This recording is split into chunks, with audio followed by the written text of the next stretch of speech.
식사들 하고 오셨습니까? 금요일 날은 무슨 드라마 하나요? 재미난 것도 안 보시고 재미없는 예배 드리러 오셨는데 하나님 주신 은혜가 넘치시기를 바랍니다. 우리 옆에 분에게 한번 인사하겠습니다. 관계가 되시면 한번 안아도 주시고, 아유 가족끼리 그러는 거 아니지만 안아도 주시고 손도 잡아 주시고, 사랑합니다 우리 인사하겠습니다. 사랑합니다. 사랑합니다. 네, 우리 사랑하니까 한 번 더 인사하겠습니다. 다음 주에 제가 밥 한 번 사겠습니다. 이렇게 인사하겠습니다. 다음 주에 제가 밥 한 번 사겠습니다. 네. 우리 청년들 집회라서 제가 옷을 이렇게 입고 온 거, 우리 어른들이 이렇게 많이 계실 줄 알았으면 그래도 뭐 옷을 안 갖고 와서 이렇게 입고 왔겠지만, 원래는 양복 입으면 더 멋있는데 예배 방해될까봐 이렇게 입고 설교하는 거 양해해 주시면 감사하겠습니다. 여름에 이제 저는 부산에서 로스트 처치라고 하는 교회를 섬기고 있는데요.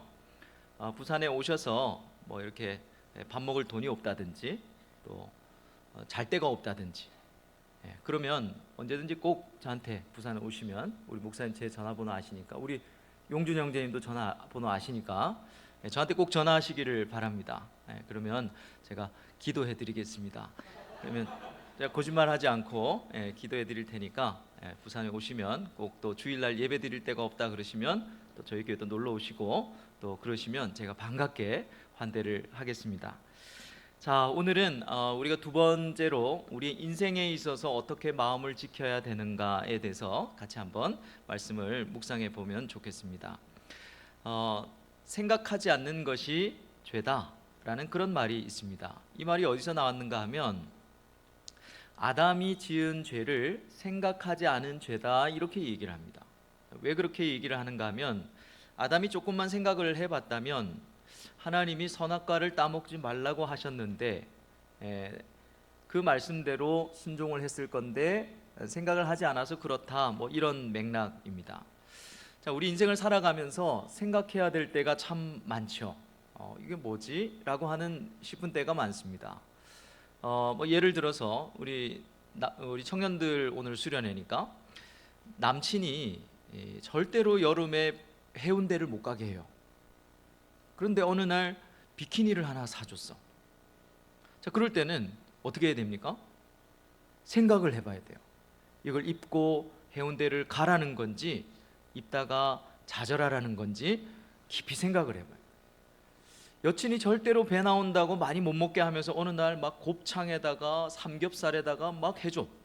그럴 때는 어떻게 해야 됩니까? 생각해봐야 돼요. 이걸 먹으라는 건지, 내가 먹는 걸 지켜보면서 인내를 키우라는 건지. 그죠?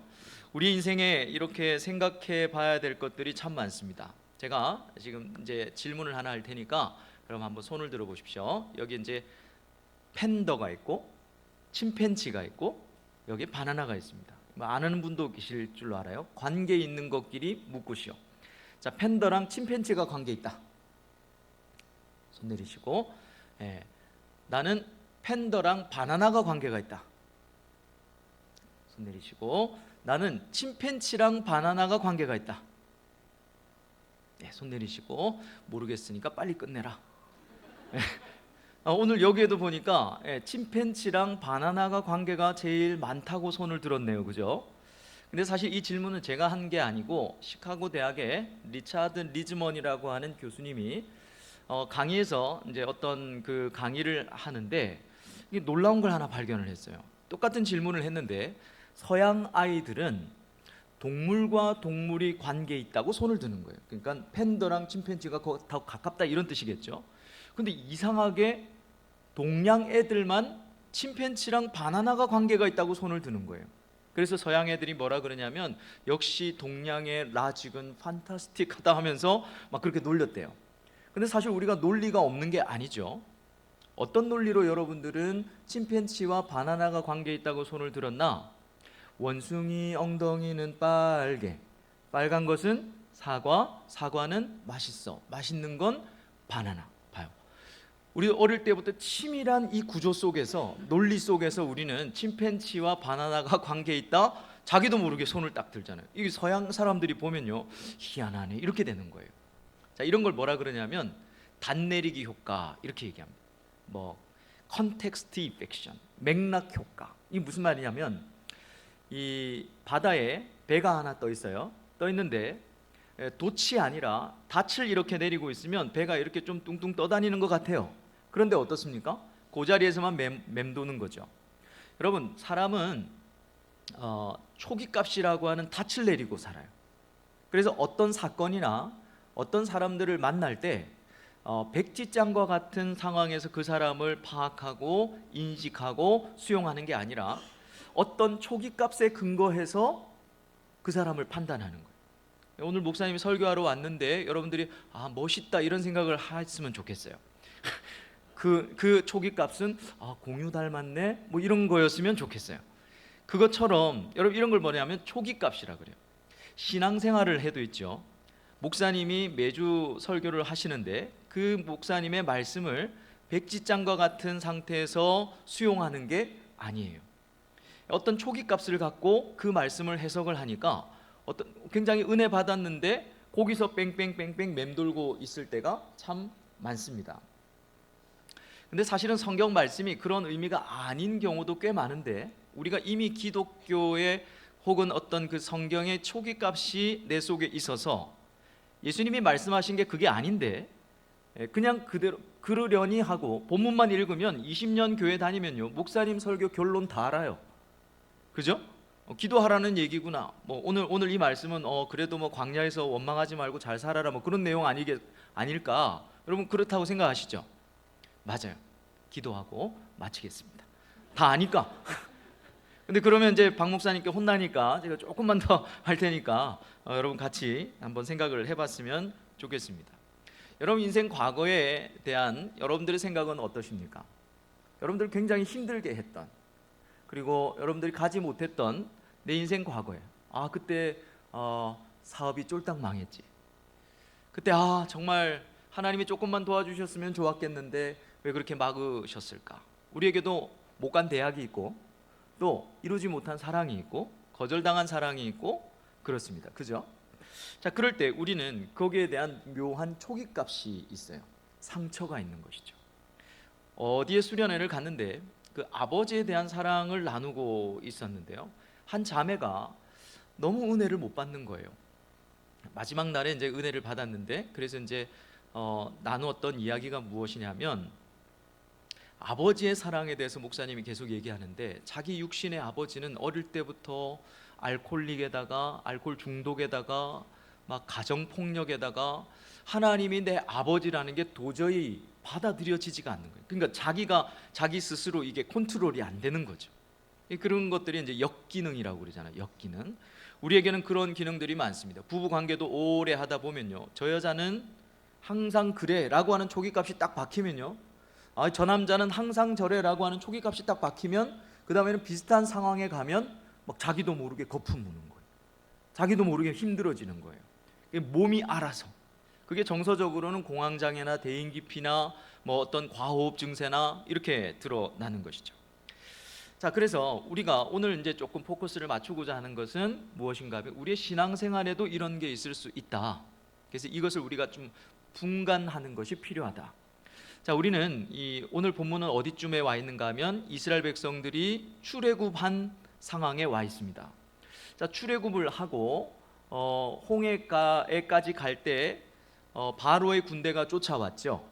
바로가 너무 강팍해서 쫓아왔다고 우리는 생각을 합니다. 자, 그런데 오늘 우리가 읽었던 이 본문 출애굽기 13장은요. 앞으로 이 출애굽과 우리의 광야 생활이 어떤 것인가를 설명해 주는 총론과 같은 본문이에요. 딱 서머리가 돼 있어요. 근데 말씀을 잘 읽어보면 그리고 이제 언젠가 여러분 목사님하고 한번 공부를 해보십시오. 지도를 이렇게 그려보면요. 하나님이 출애굽을 시켜놓고 이쪽이 이제 광야고 가나안이잖아요. 그러면 바로 이렇게 가게 하지 않고 홍해를 건너기 전에 어떻게 하냐면 이렇게 돌리세요. 쉽게 말하면. 그러니까 로마에서도 첩병을 붙였지 않겠습니까? 왕이시여 바로시여 이스라엘 백성들이 지금 광야에서 길을 잃었나 봐요. 뺑뺑 돕니다. 옳거니 잘 됐다. 저놈들 잡아가지고 다시 와야 되겠다. 그래가지고 바로가 군대를 총출동을 시킨 겁니다.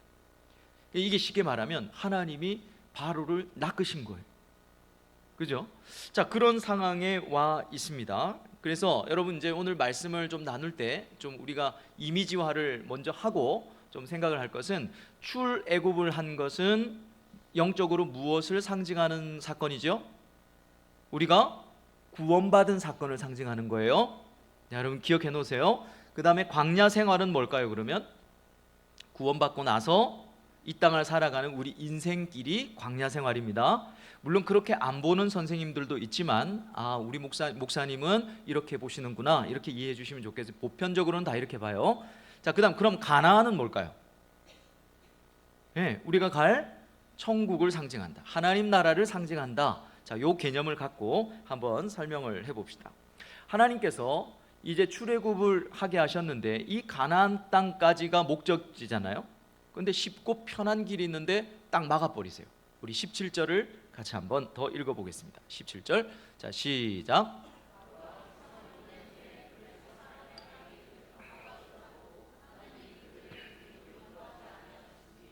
이는 하나님이 말씀하시기를 이 백성이 전쟁을 하게 되면 마음을 돌이켜 애굽으로 돌이킬까 하셨습니다.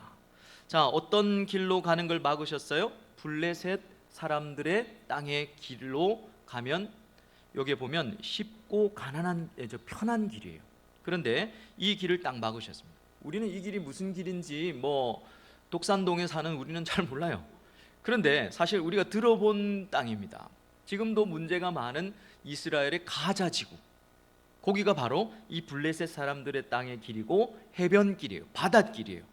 이쪽으로 해서 가나안 땅으로 가면 한 3, 4일, 늦어도 일주일, 굉장히 빠르고 바닷길이니까 편해요.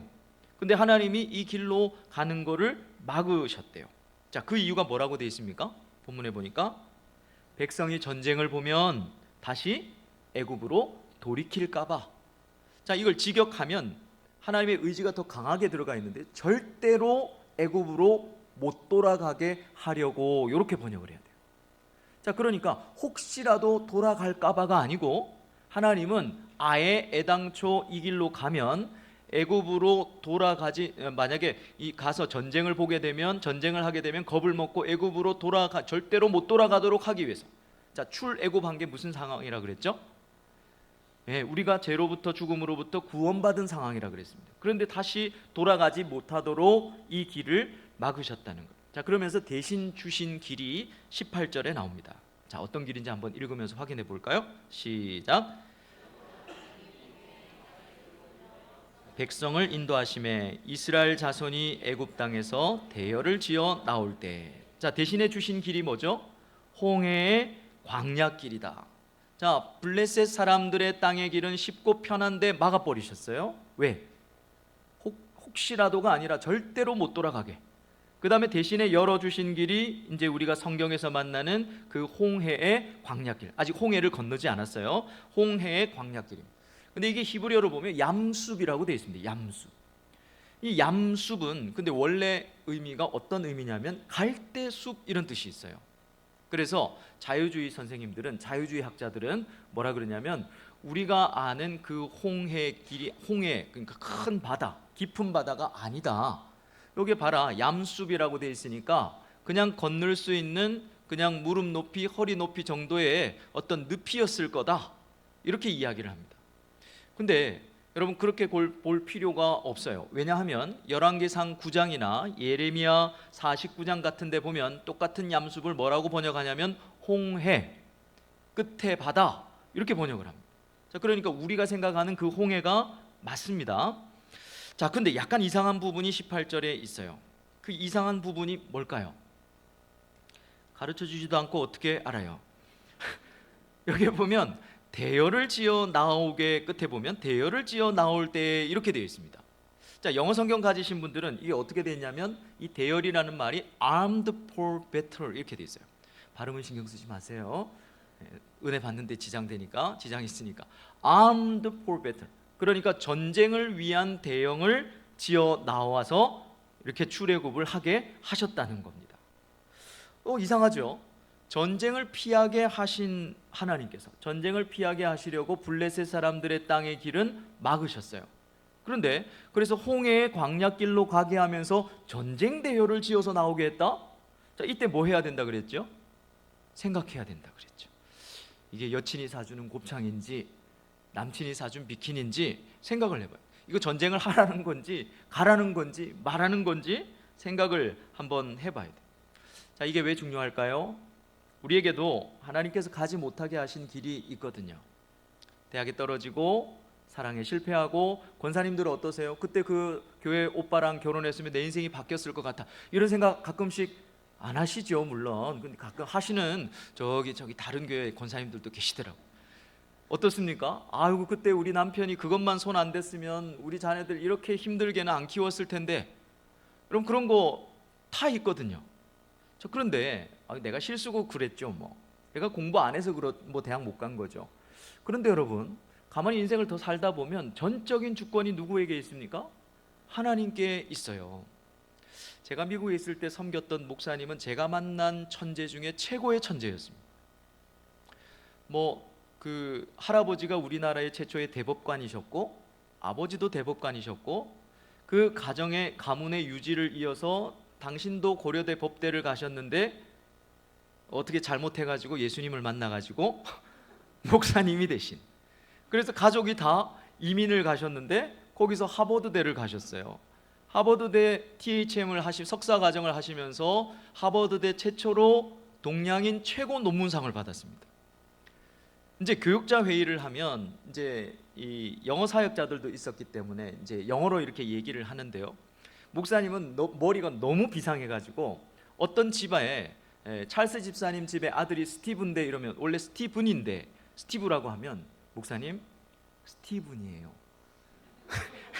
저같이 이렇게 범상한 사람은 교육자 생활하기가 너무 힘든 거예요. 목사님 2년 전에 가을쯤 그렇게 말씀하시지 않으셨어요? 이게 하나 들어가면 잊혀지지가 않나 봐요. 그러니까 그분을 제가 보면서 제가 알았죠. 내가 서울대를 못 간 거는 하나님이 그렇게 못 가게 하셨구나. 저는 약간 멀어서 안 간 케이스라고 그랬죠. 부산에서 서울대 가려니까 너무 힘들어서, 너무 멀어서 부모님께 좀 민폐다 싶어서 안 갔죠.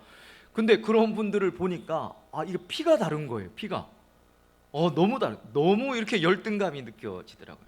자, 그렇게 좀 생각을 해보면, 여러분, 공부 잘하는 애들은 공부가 제일 쉬워서 이런 얘기 하잖아요. 그러니까 내가 서울대학 못 간 것도 공부를 안 해서일 수도 있지만 하나님이 그런 머리를 안 주셨을 수도 있어요. 그렇죠? 자, 그러면 어쨌든 하나님께 다 책임을 좀 떠넘기면 하나님이 못 가게 하신 길이라고 할 수 있습니까? 할 수 있죠. 왜? 이제 이걸 우리가 오늘 밤에 영적으로 해석을 해봐야 돼요. 왜 그러셨을까? 그때 너무 아팠는데, 내가 보기에는 그 길이 훨씬 좋은 길이었고 훨씬 편한 길인데, 하나님께 충분히 훨씬 더 영광을 돌릴 수 있는 길인데 왜 그렇게 하시지 않으셨을까?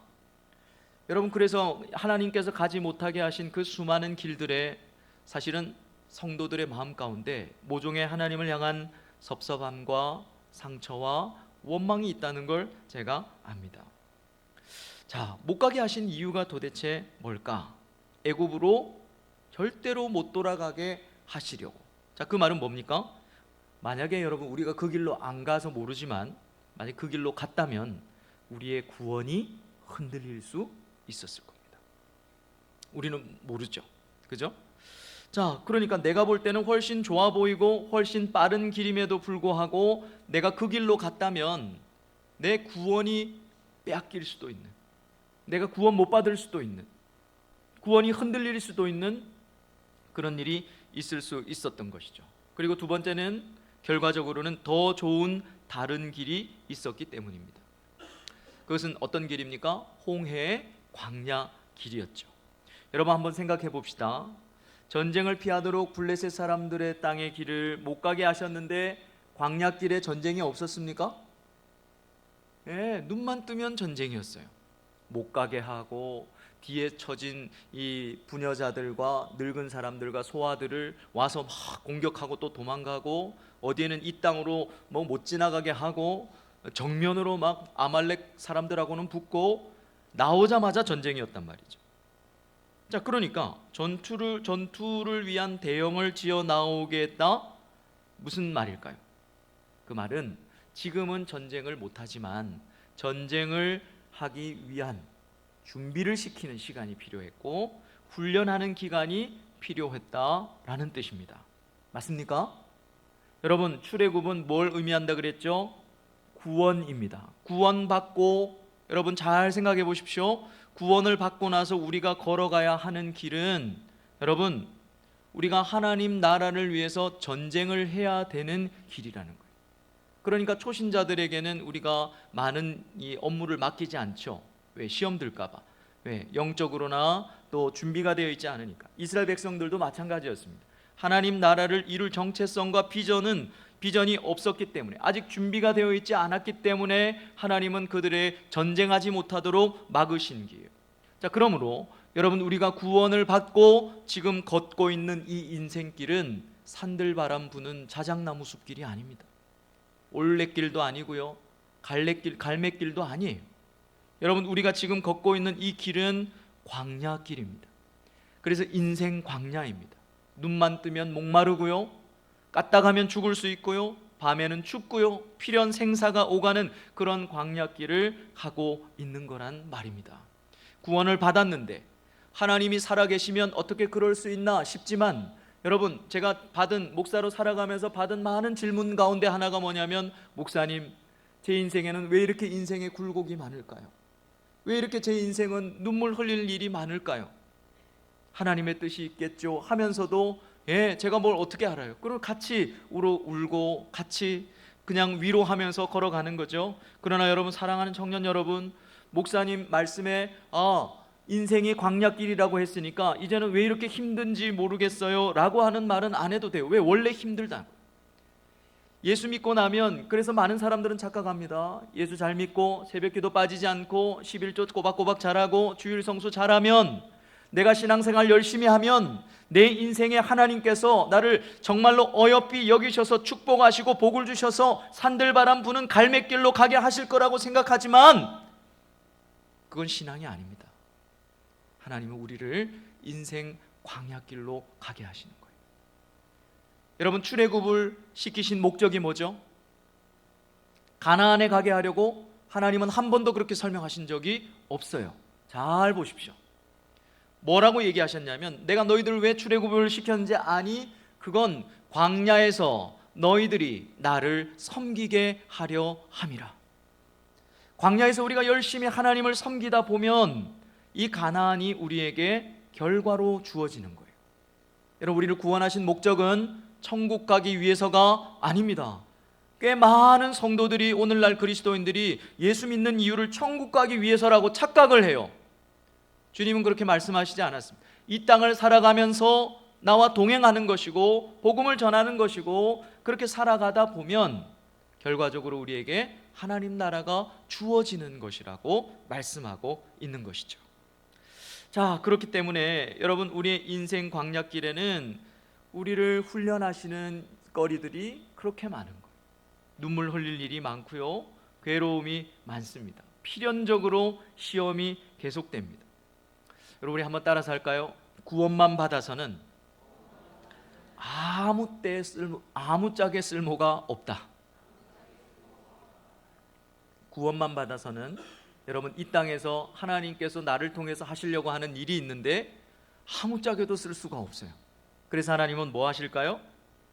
훈련하시는 거예요.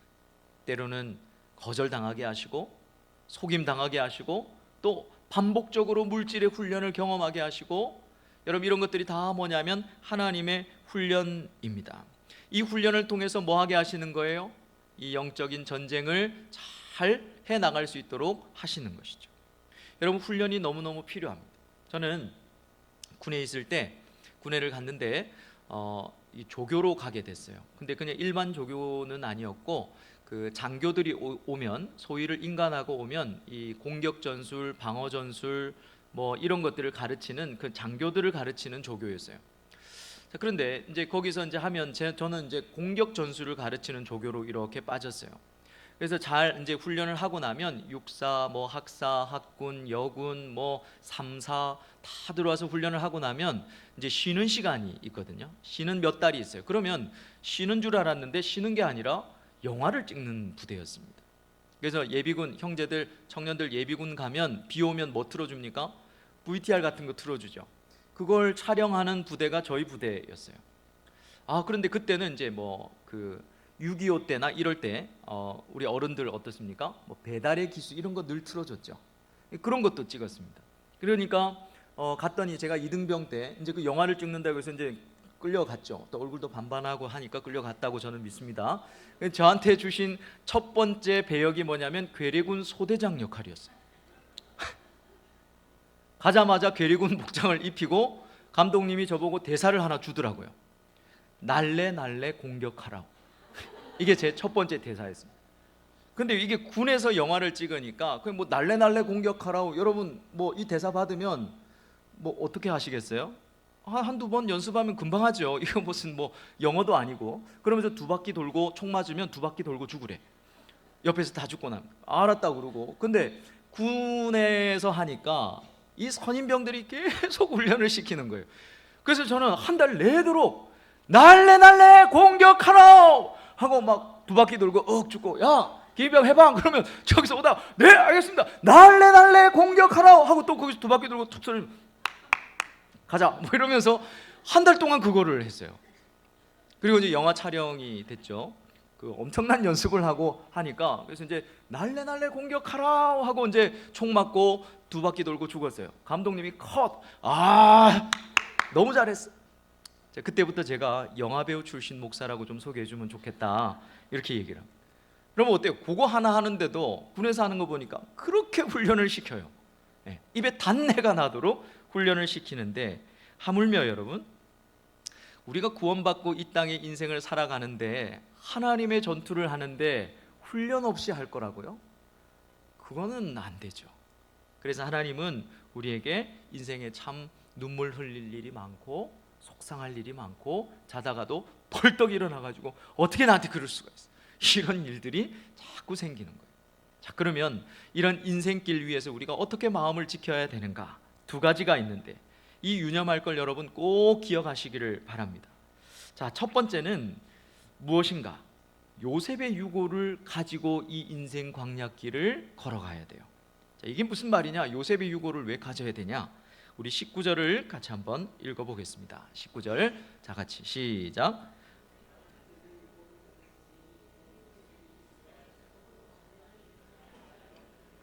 하나님이 반드시 너희를 찾아오시리니 내 유고를 여기서 가지고 나가라 하였음이더라.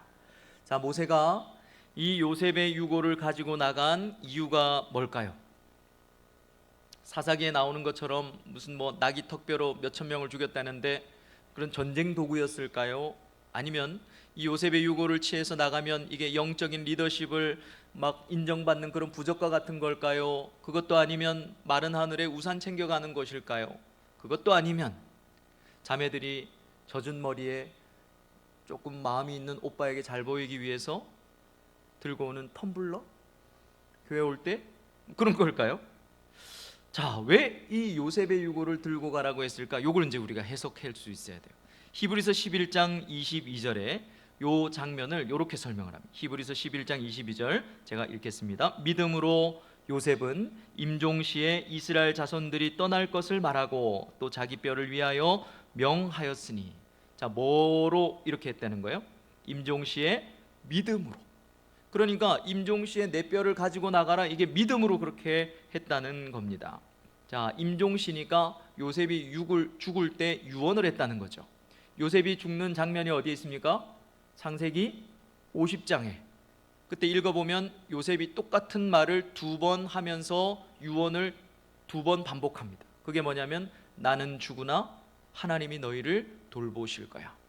나는 죽으나 정령이 하나님이 너희를 찾아오시리니 너희를 돌보실 거야. 이 유언을 두 번 합니다. 자, 400년 뒤에 이제 출애굽을 할 때쯤 돼서 이제 모세가 나이 80에 가시나무 떨기 불꽃 앞에서 하나님을 만나죠. 하나님이 찾아오십니다. 그래서 하나님이 모세에게 내 발에서 신을 벗으라 하면서 이제 거기서 옥신각신 이야기합니다. 모세가 너무 훈련이 잘 돼가지고 뭐라고 얘기합니까? 보낼 만한 자를 보내소서. 하나님, 당신이 틀렸습니다. 나는 아무것도 못합니다. 나를 시키시렸으면 40년 전에 시키셨어야죠 하면서 막 옥신곡신 하는데, 그때 하나님께서, 여러분 그 장면을 잘 읽어보면 히브리어로 뭐라고 되어 있는가 하면 나는 파카드의 하나님이다 이렇게 되어 있어요. 파카드가 뭐냐면 한국말로 돌보다 이런 뜻입니다. 자, 요셉이 뭐라고 유언을 했다고요? 나는 죽거나 하나님이 너희를 파카드 하실 거야. 이걸 2번 얘기했어요. 하나님이 분명히 파카드의 하나님으로 찾아오실 거야 라고 말합니다. 그리고 가시나무 떨기 불꽃 앞에서 모세에게 나는 내 백성의 소리를 듣고 너희를 돌보기 위해서 온 하나님이다 이렇게 얘기를 합니다. 한글 성경으로는 잘 안 드러나요. 드디어 그 파카드의 하나님이 온 겁니다. 저는 성경에서 여러 가지 좋아하는 말들이 있지만 이 파카드라는 말을 제일 좋아합니다. 이 말이 옛날 성경에는 뭐라고 되어 있냐면요, 권고하다, 돌보다, 그 다음에 여러분 우리가 더 잘 들어본 이야기로는, 말로는 신방하다, 이게 파카드예요. 하나님은 신방의 하나님이십니다. 하나님이 이렇게 찾아오신다. 근데 성경에 이 파카드의 하나님이 드러나면 항상 민족의 지도자가 태어나요. 하나님께서 한나를 돌보시사 파카드 하시사 사무엘이 태어나죠. 하나님께서 이스라엘 백성들을 돌보시사 다윗이라고 하는 위대한 왕을 태어나게 하십니다.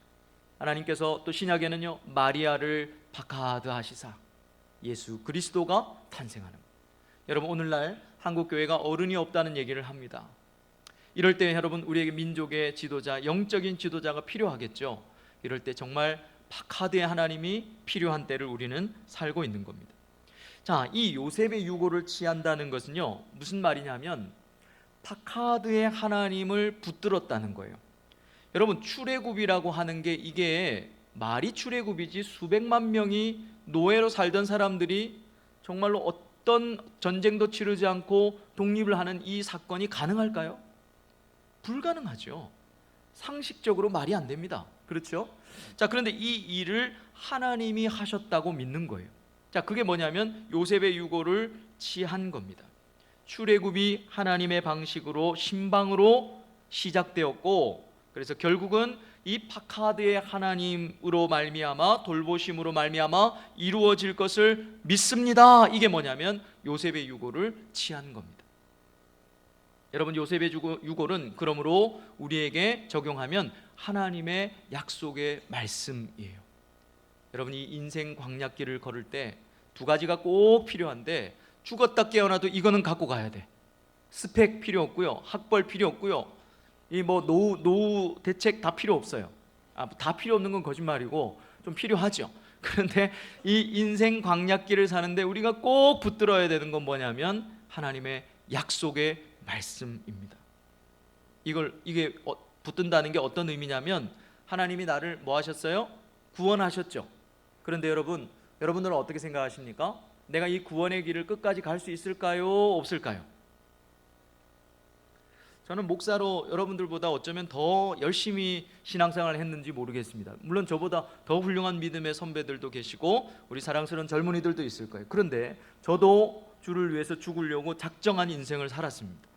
그런데요, 가만히 제가 살아보니까 내 힘으로는 이 구원의 길을 끝까지 못 가겠구나, 이게 점점 더 확실해져요.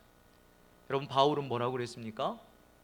구원의 길을 가르쳐 놓고 내가 이 구원의 길에서 쫓겨날까 봐 날마다 나는 내 자신을 쳐서 죽인다 그랬어요. 그리고 그가 처음에는요, 자기가 막 사도, 하나님이 부르신 나 사도 바울은 막 이렇게 얘기합니다. 근데 그가 노년했었던 이 서신에 보면 자기를 뭐라고 표현합니까? 나는 죄인 중에 개순이라. 손수건만 얹어도 병이 낫는 그런 기적의 사람이요, 나중에는 뭐라 그러냐면 겉옷을 들고 와라. 춥다는 거예요. 속히 오라. 외롭다는 말입니다. 내가 읽을 수 있는 책을 갖다 다오. 여러분, 저는 바울의 노년이 얼마나 아름다운지 모르겠어요. 그렇게 여러분 로마서에 보면 그렇게 대단한 사도가 오호라 나는 공고한 사람이로다. 이 사망의 법에서 누가 나를 건져낼까? 내 속에 육신의 법이 있고 성령의 법이 치열하게 싸움을 느끼노라 라고 말하지 않습니까? 여러분, 우리가 목사라고 장로라고 권사라고 집사라고 여러분 이 구원의 길을 내가 끝까지 다 갈 수 있을 거다? 그건 객기입니다. 절대로 못 가요. 절대로 못 갑니다. 그러므로 우리가 뭘 붙들어야 됩니까? 나 그냥 교회만 다니는데요, 교회 떠날 마음이 없는데요, 나 주님 사랑하는데요. 그게 아니라 주님이 약속하신 말씀을 붙들지 않으면, 내 구원을 시작하신 분이 누구다? 바카드의 하나님이시니까, 지금도 나를 돌보시는 분이 하나님이시니까 이 구원의 길을 끝까지 책임지실 분도 누구다? 하나님이다. 이걸 믿어야 되는 거예요. 죽었다 깨어나도 이걸 붙들어야 되는 거예요. 그게 뭐냐면 하나님의 약속의 말씀을 붙드는 것입니다. 여러분, 우리의 인생길은요, 광야의 길입니다. 날마다 목마르고요, 날마다 눈물이 나고요, 날마다 힘들고 죽고 싶은 그런 길이에요. 그래서 바울도 뭐라 그럽니까? 내 본심은 내가 죽어 주님과 함께하고 싶다는 거예요. 그러나 이 땅에 하나님 나에게 맡겨주신 일이 있기 때문에 내가 여기서 계속 있노라, 이렇게 고백하지 않습니까? 하나님의 약속을 붙드셨습니까? 그 대단한 카리스마틱한 사도도 결국은 하나님의 말씀을 붙들고 끝까지 그렇게 조바심 내며 갔는데, 우리는 뭐라고? 예배 시간에 졸고, 바쁘면 온라인 예배 드렸어요 그러고 하나님 말씀대로 살지 못하는 모습이 참 많은 것 같아요. 여러분, 하나님은 반드시 우리의 구원의 길을 끝까지 책임져 주실 줄로 믿습니다. 여러분, 우리에게도 가지 못하게 하신 길이 있죠. 학업의 길이 있고 거절당한 사랑이 있습니다. 좌절하고 낙심하고 죽고 싶은 마음이 있어요. 그런데 그래서 많은 사람들이 그럽니다. 그 길로 갔다면, 그 대학을 갔다면, 내가 그 사람하고 결혼을 했다면 이렇게 됐을 건데, 플랜 A였을 건데, 그렇게 안 돼서 지금 그냥 내가 갈 직장도 없고 그냥 알바나 하고 있고 그냥 그렇게 뭐 지질이 궁상처럼 살아가니까 내 인생이 구원은 받았지만 플랜 A가 아니라 플랜 B라고 생각하는 사람들이, 그런 청년들이 너무 많다라는 거예요. 꽝 대신 닭의 인생이고 최선이 아니라 차선이라고 생각하는데, 그래서 하나님께 묘한 아쉬움이 있는데 그거 아니에요. 지금이 플랜 A입니다. 여러분, 믿으십니까? 믿는다면서 지금의 내 삶이 저는 뭐 그냥 플랜 B죠, 그게 훨씬 더 내가 볼 때는 선하고 좋은 길이었어, 그게 플랜 A인데 하나님 막으셔서 지금은 내가 그냥 이렇게 살고 있는 거 플랜 B라고 생각하는데, 이스라엘 백성들의 삶이 블레셋 사람들의 땅에 가는 길이 플랜 A였다고 생각했지만 그게 플랜 A가 아니라 홍해 광야길이 플랜 A였잖아요. 지금 내가 비록 지금 CU에서 알바를 하더라도, 내가 연봉도 얼마 안 되는 직장에 있을지라도, 몸이 축이 나고 나이가 들어서 이제 하나님 위해서 어떤 일을 할까라고 느껴지는 마음이 들지라도, 여러분, 우리의 인생은 전능하신 하나님이 돌보고 계신 인생이기 때문에 플랜 B가 아니라 플랜 A라는 사실을 여러분 믿고 살아야 합니다. 왜 자꾸만 흔들리는가? 하나님의 말씀이 내 속에 없는 거예요. 하나님이 얼마나 나를 사랑하시고 하나님이 나의 인생을 어떻게 이끌어 가시는지 상상도 못하니까 자꾸 내 삶을 플랜 B라고 생각하는 겁니다. 하나님은 한 번도 우리를 플랜 B로 인도하신 적이 없어요. 물론 여러분, 제가 바보 같아서 이런 얘기하는 거 아닙니다. 저도 아팠어요. 차라리 죽고 싶었어요. 큰 병에 걸렸어요. 왜 하나님이 이렇게 하세요? 라고 싶을 때가 많았습니다. 그럼에도 다시 돌아보면 하나님이 내 인생을 플랜 A로 이끌어 가시는구나, 다시 믿어지게 되는 것입니다. 여러분, 하나님께서는 우리가 하나님의 말씀을 붙들고 살기를 원하십니다. 그 믿음의 행위가 바로 요셉의 유고를 취하는 거예요. 하나님의 약속의 말씀을 붙드는 겁니다. 그럴 때 어떤 일이 일어날까요? 하나님이 플랜 A로 인도하시는구나 라는 생각을 할 수 있는 거죠. 제가 미국에서 공부를 마치고 이제 어디로 가야 되나, 아내랑 아무리 기도해도 이민 목회는 아닌 것 같아. 그런데 그때 이제 논문도 끝났고 이제 가야 되는데, 뉴저지라고 하는 곳에 아주 좋은 교회에서 만장일치로 저를 담임으로 청빙을 하셨어요. 그런데 이민교회는 아니라는 거의 결론에 가까운 응답을 갖고 한국으로 돌아가야 되는데 길은 안 열리고 막 이러고 있었습니다.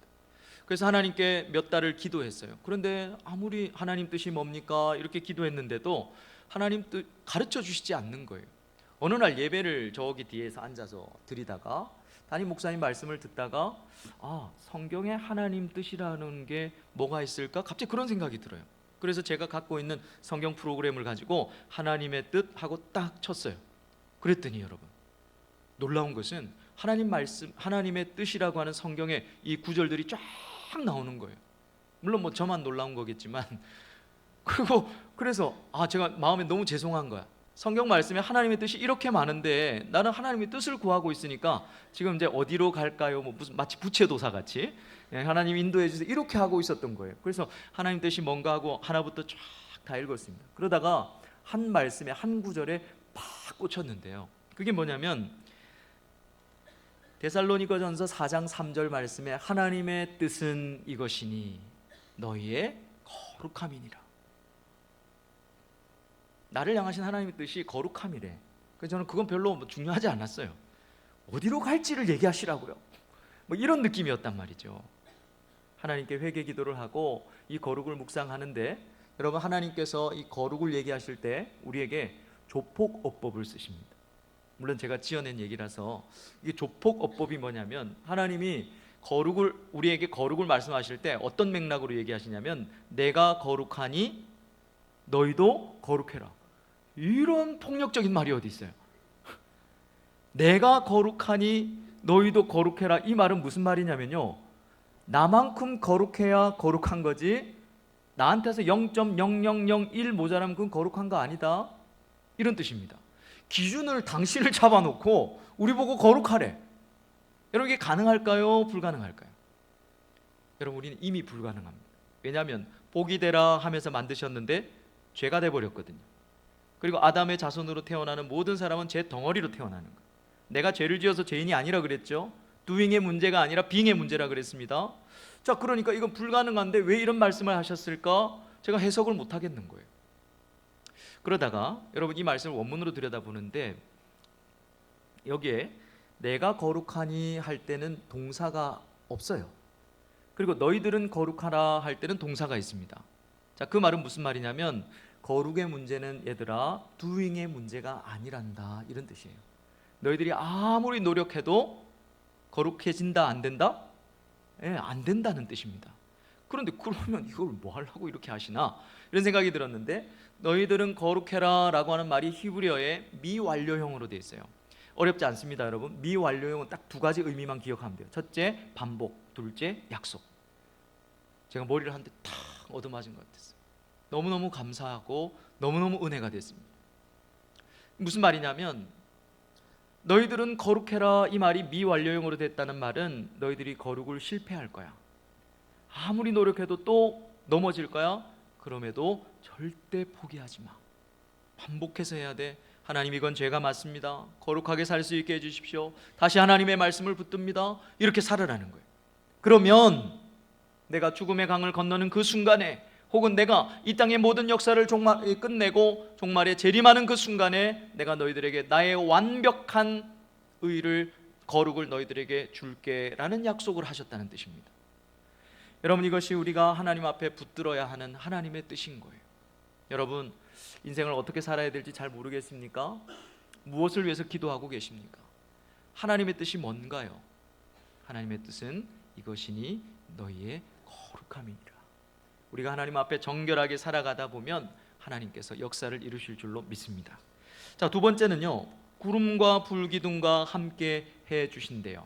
자, 그러니까 첫 번째는 인생 광야길을 걸어갈 때 우리는 요셉의 유고를 취해야 된다.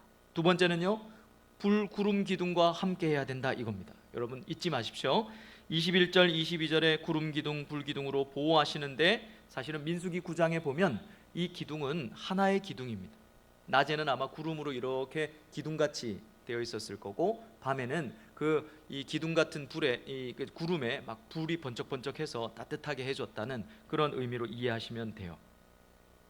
자, 인생 광야길이 그저 혹독하게 훈련만 받는 길이 아니랍니다. 21절, 22절을 한번 읽어볼 텐데, 여기에 하나님은 우리 인생 광야길을 혹독한 훈련이 있을까 이렇게 얘기하셨잖아요. 근데 훈련만 있는 게 아니라 세 가지 약속을 하십니다. 한번 잘 찾아보면서 21절, 22절을 읽겠습니다. 시작. 여호와께서 그들 앞서 가시며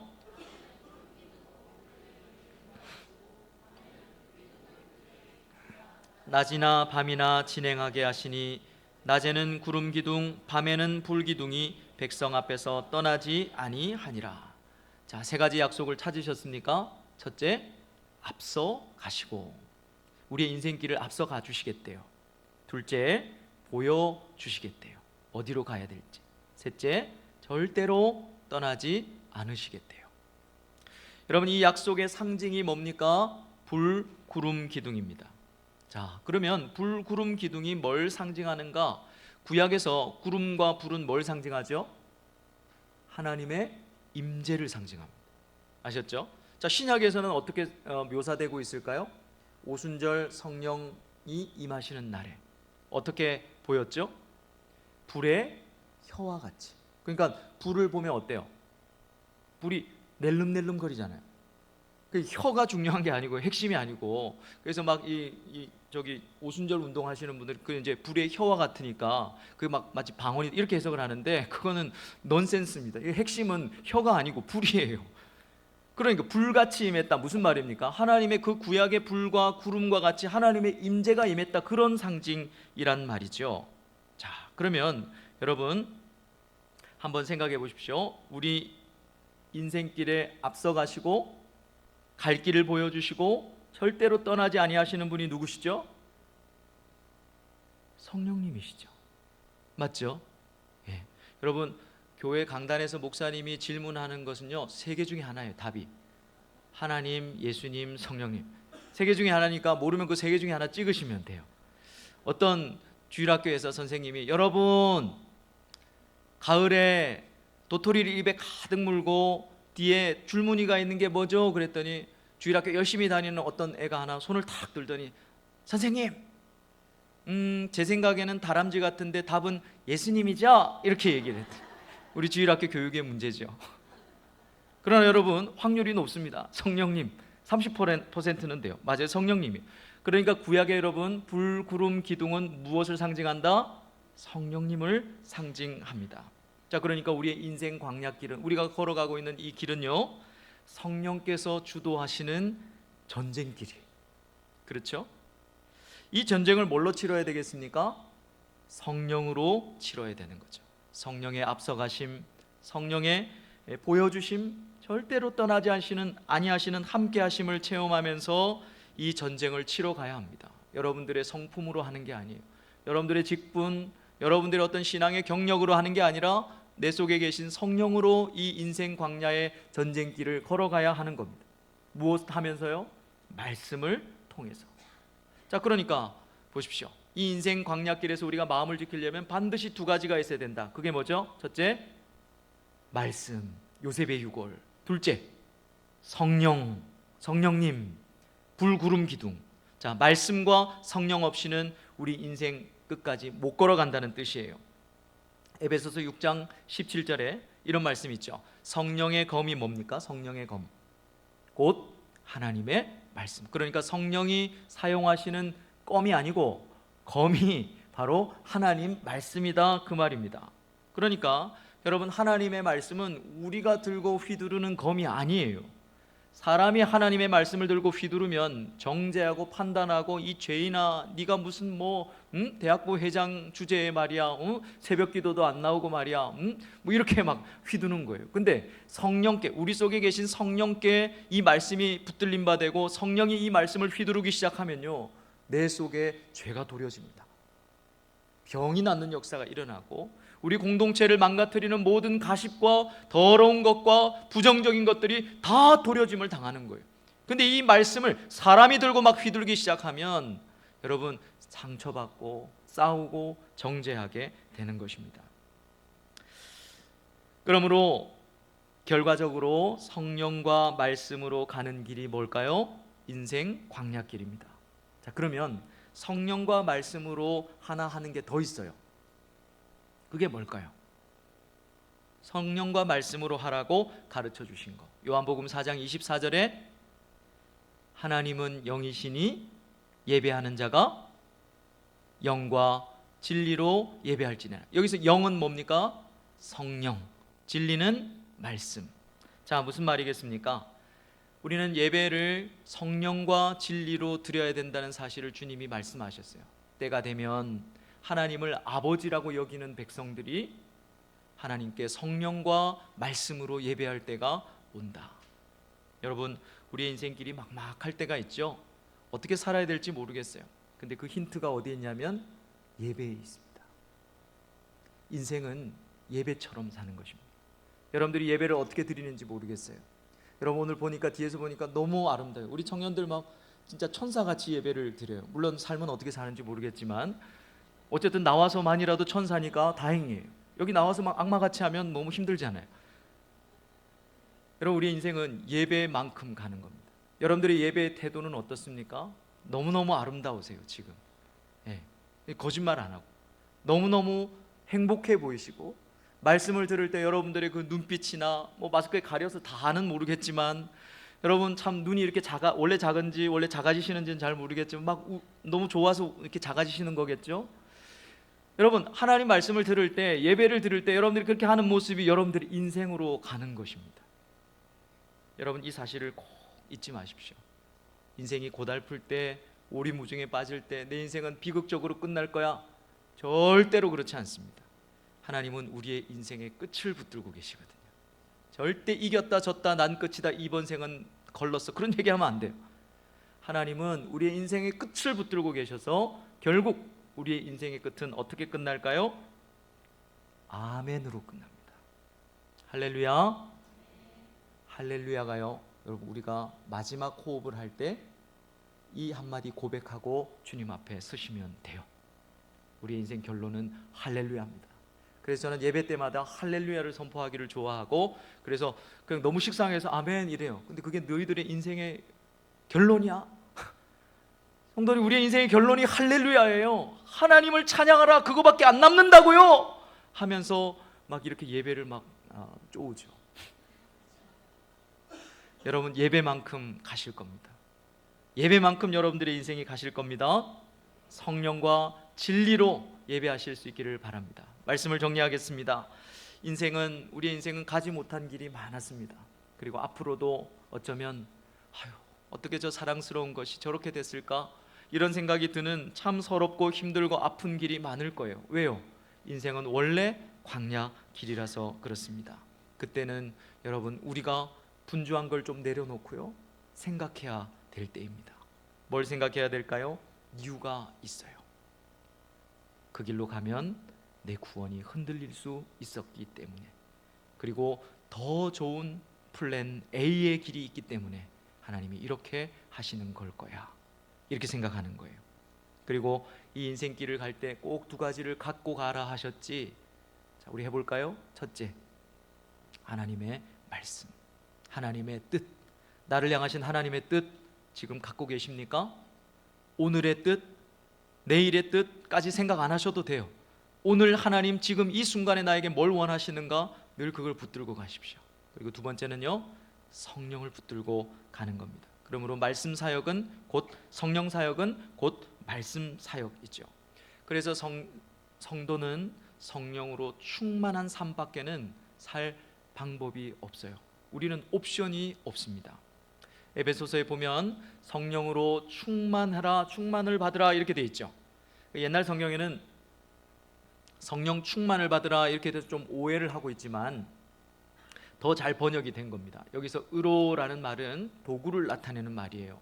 그래서 이제 말 그대로 성령을 충만하게 받으라 이런 의미도 있지만, 요즘은 많은 선생님들이 어떻게 해석을 하는가 하면 성령을 도구로 하여서 뭔가를 충만하게 받으라, 이게 더 맞는 해석이라고 얘기합니다. 근데 이 뭔가가 뭐냐? 에베소서 앞에 말씀하신 하나님의 말씀, 성령으로 하나님의 말씀이 네 인생에 네 속에 충만해져라, 이게 성령 충만함을 받으라 라는 뜻입니다. 그리스도인은 이렇게밖에는 못 살아요. 이렇게 살아야 합니다. 여러분, 그러면 하나님께서 이 불가능한 구원의 길을 끝까지 걸어갈 수 있게 해 주실 줄로 믿습니다. 힌트는 예배에 있습니다. 삶도 무너지고 예배도 무너졌으면 예배부터 회복시키십시오. 여러분, 교회 안 나오는 지체가 있다면 그 삶이 곧 엉망이 된다는 사실을 알고 예배를 회복시켜 주시기를 바랍니다. 그럴 때 하나님은 우리의 모두의 마음을 지키셔서 우리의 구원의 길을 지키셔서 영광을 받으실 줄로 믿습니다. 이 시간에 우리